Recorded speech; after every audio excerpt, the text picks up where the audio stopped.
जीवन हमेशा अपने सबसे अच्छे स्वरूप में आने से पहले किसी संकट का इंतजार करता है। इसका अर्थ यह है कि जीवन में जब भी कोई संकट आए तो हमें धैर्य बनाए रखना चाहिए, क्योंकि धैर्य के साथ ही संकट का समय व्यतीत किया जा सकता है। दोस्तों, आज की गौतम बुद्ध कहानी के माध्यम से हम आपको बताएंगे कि बुद्ध के नजरिए से हमारे जीवन का मूल्य क्या है। हम में से बहुत से लोग अपनी जिंदगी की कीमत नहीं समझते और ऐसी चीजों में अपनी जिंदगी बर्बाद कर देते हैं जिससे हमें ही नुकसान होता है। कुछ लोग शराब के पीछे, कुछ लड़कियों के पीछे और कुछ पैसों के पीछे अपना पूरा जीवन बर्बाद कर देते हैं। आज की बुद्ध कथा के माध्यम से आपको पता चलेगा कि हमारा जीवन कितना अनमोल है और हमें अपना यह अनमोल जीवन कैसे जीना चाहिए। एक बार की बात है, गौतम बुद्ध कुछ लोगों को जीवन से जुड़ी अच्छी और बुरी बातों का ज्ञान दे रहे थे। सभी लोग उनकी बातों को बड़े ही ध्यान से सुन रहे थे। वही एक व्यक्ति बैठा हुआ था।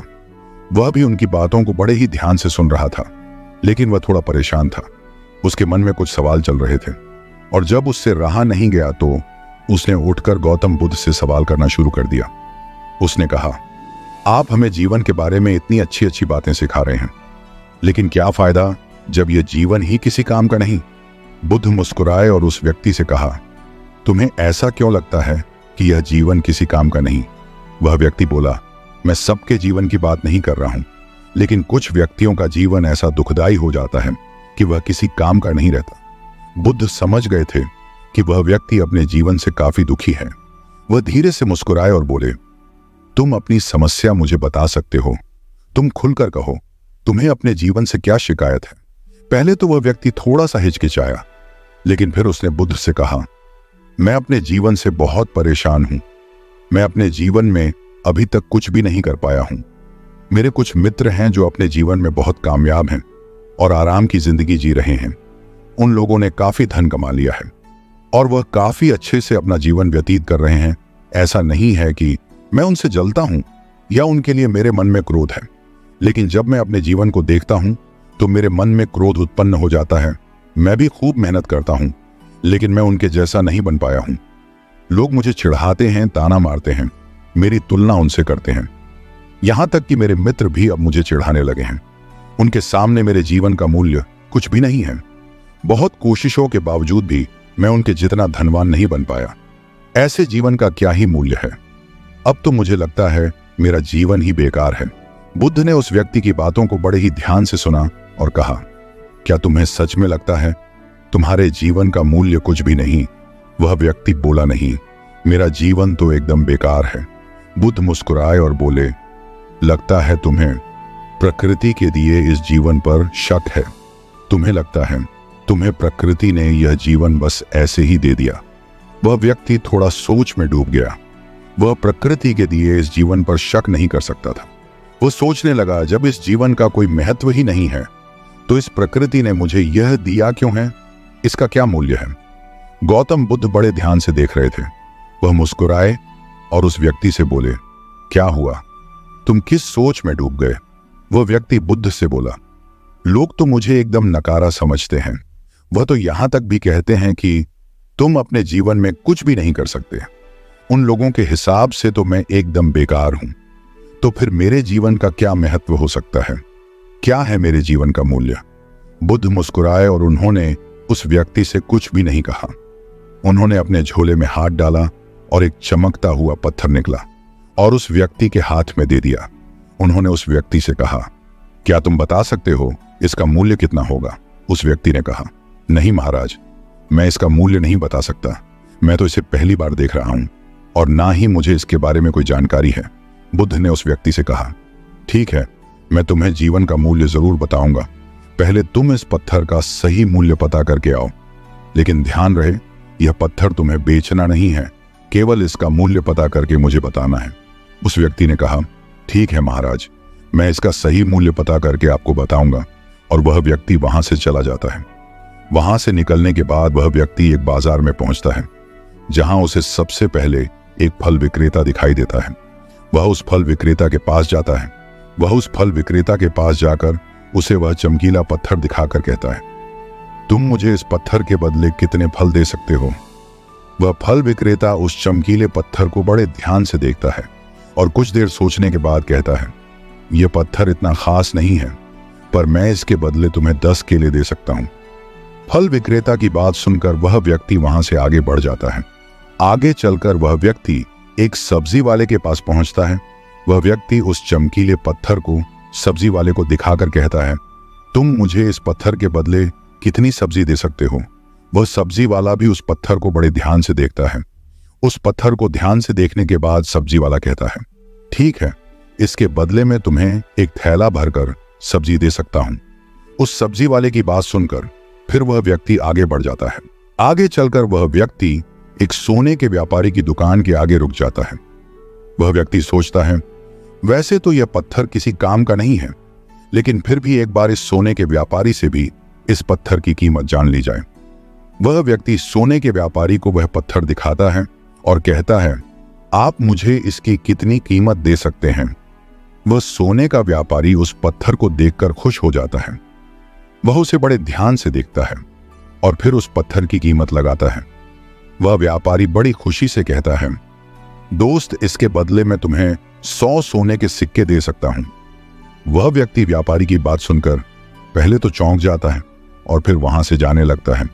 इतने में वह व्यापारी फिर से आवाज लगाता है, क्या हुआ दोस्त, तुम्हें कीमत कम लग रही है तो मैं तुम्हें इसके लिए 200 सोने के सिक्के देने को तैयार हूं।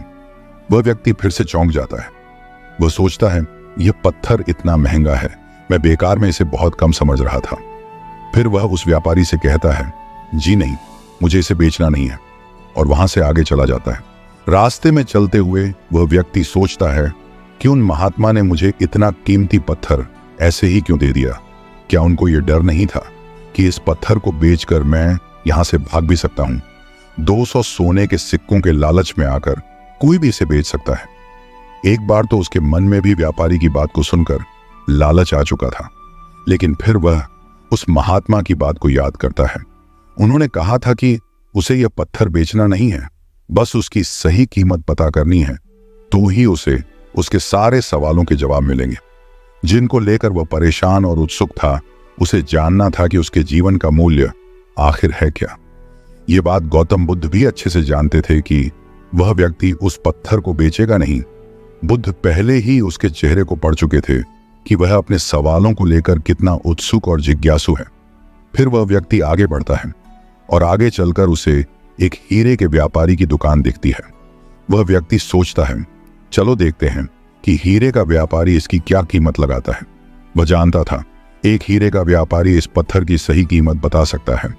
वह व्यक्ति उस हीरे के व्यापारी के पास जाता है और पत्थर निकालकर उसके आगे रख देता है और उस व्यापारी से पूछता है, आप मुझे इस पत्थर की क्या कीमत बता सकते हैं? कृपया करके सही सही बताइए कि इस पत्थर की क्या कीमत है। चमकता हुआ पत्थर देखकर हीरे का व्यापारी आश्चर्यचकित हो जाता है। वह सबसे पहले एक साफ कपड़ा निकालता है और फिर उस चमकीले पत्थर को उस कपड़े के ऊपर रख देता है। फिर वह उस पत्थर की परिक्रमा करता है और हाथ जोड़कर सर झुकाता है। यह सब देखकर वह व्यक्ति सोच में पड़ जाता है कि हीरे का व्यापारी आखिर कर क्या रहा है। पत्थर को कपड़े में लपेटते हुए व्यापारी ने कहा, तुम इसको साधारण पत्थर समझ रहे हो, इसलिए उसकी कीमत पूछ रहे हो। दरअसल यह एक बहुमूल्य माणिक है। ऐसा माणिक हर किसी को नहीं मिलता। अगर मैं अपना सब कुछ बेच भी दूं तो भी मैं उसकी कीमत नहीं चुका सकता। उस व्यापारी की बातें सुनकर वह व्यक्ति आश्चर्यचकित रह गया। वह उस पत्थर को लेकर भागता हुआ सीधा बुद्ध के पास आया और बाजार में हुई सारी घटना बुद्ध को बताने लगा। उसकी आश्चर्यचकित बातें सुनकर गौतम बुद्ध बोले, तुम्हारे प्रश्न का उत्तर इस माणिक के मूल्य में ही छिपा है। हमारा जीवन भी एक माणिक है। माणिक की तरह यह भी अनमोल है, लेकिन हम इस बात को हमेशा नजरअंदाज कर देते हैं और अपने जीवन की कीमत नहीं समझते हैं। हम दूसरों को देखकर और उनके जैसा जीने की कोशिश करके अपने जीवन का मूल्य कम कर देते हैं। ठीक ऐसा ही तुम भी कर रहे हो। अपने मित्रों को देखकर तुम भी अपने जीवन के मूल्य को कम समझ रहे हो। तुम भी दूसरों की बातें सुनकर यह सोचने की भूल कर रहे हो कि हमारे जीवन का मूल्य वही है जो दूसरे हमें बताते हैं। लेकिन हमेशा याद रखें कि दूसरा व्यक्ति आपको अपनी स्थिति, बुद्धि और समझ के अनुसार महत्व देता है। तुम्हें तुमसे बेहतर और कोई दूसरा नहीं जान सकता। तुम में कितनी काबिलियत है ये तुमसे बेहतर और कोई नहीं जान सकता। इसलिए दूसरों की बातें दिल पर लेना छोड़ो और अपना कर्म करते जाओ। वह व्यक्ति समझ चुका था कि वह व्यर्थ ही अपने जीवन को कम समझ रहा था। वह दूसरों की बातें सुनकर अपने जीवन के मूल्य को कम समझ रहा था। अब वह समझ चुका था कि उसका जीवन कितना मूल्यवान है और जो लोग उसके बारे में गलत बातें करते हैं वह उसके बारे में कुछ भी नहीं जानते। वह समझ चुका था कि सबका जीवन अपने आप में कितना मूल्यवान है और वह व्यर्थ ही अपने मित्रों और पड़ोसियों को देखकर उनके जैसे बनने का प्रयत्न कर रहा था और यही व्यर्थ की बातें सोच सोच कर खुद में ही दुखी हो रहा था। उसके दुख का कारण यह था कि वह अपने जीवन के मूल्य को समझ नहीं रहा था। अब जब वह यह समझ चुका था कि उसका जीवन कितना मूल्यवान है, उसकी सारी चिंताएं दूर हो जाती हैं, उसका मन हल्का हो जाता है। इसके लिए वह बुद्ध को दिल से धन्यवाद कहता है और उनको प्रणाम करके वहां से खुशी खुशी निकल जाता है। दोस्तों, जीवन केवल एक बार मिलता है, इसलिए इसे बर्बाद मत करो। अपने जीवन को उतना ही मूल्यवान समझें जितना आप अपने बैंक में मौजूद पैसों को मानते हैं। आज के समय में लोग प्यार, पैसा और दिखावा जैसी चीजों को अपनी जान से भी ज्यादा कीमती मानते हैं। लोग प्यार की वजह से आत्महत्या कर लेते हैं। पैसे के नाम पर वो ऐसे काम करने लगते हैं जिससे उनकी जिंदगी बर्बाद हो जाती है। नाम कमाने के नाम पर वो गलत काम करने लगते हैं। हमेशा याद रखें कि दिखावा करना जरूरी नहीं है। प्यार दोबारा पाया जा सकता है, पैसा दोबारा कमाया जा सकता है, लेकिन जिंदगी दोबारा नहीं पाई जा सकती। इसलिए अपना अनमोल जीवन अच्छे से जिएं, हर सेकंड का आनंद लें। कभी यह मत सोचो कि तुम इस दुनिया में किसी काम के नहीं हो। ये कभी मत सोचो कि तुम्हारा जीवन निरर्थक है। तुम्हारे होने या न होने से कोई फर्क नहीं पड़ता। जब भी आपके मन में ऐसे नकारात्मक विचार आए तो बस खुद को याद दिलाएं कि जीवन एक रत्न है और यह अमूल्य है। तो दोस्तों, आशा करता हूं कि यह वीडियो आपको पसंद आई होगी और इससे आपको कुछ नया सीखने को मिला होगा। मिलते हैं अगली वीडियो में एक नई प्रेरणादायी कहानी के साथ। धन्यवाद।